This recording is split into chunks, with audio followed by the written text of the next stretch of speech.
हे आमच्या गावाकडचं वातावरण पहा. आणि ही आमची शेती. या शेतीमध्ये ताईंनी तुरी, काळे वाल, राजमा वगैरे लावलेला आहे.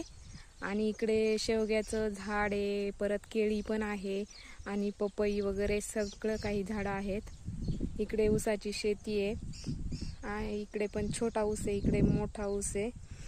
आणि हे आमचं चिक्कूचं झाड. याला सीझनमध्ये खूप चिक्कू येतात.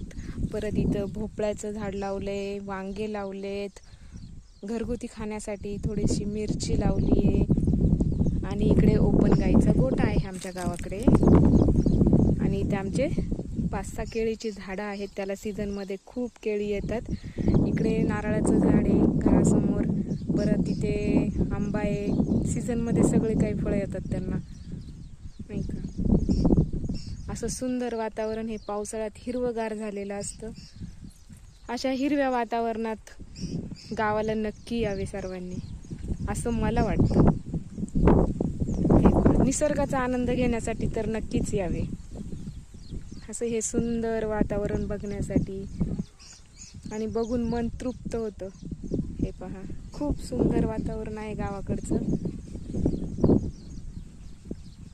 हे अशी झाडं वगैरे, शेतीत केलेले धान्य, कडधान्य काय असेल ते,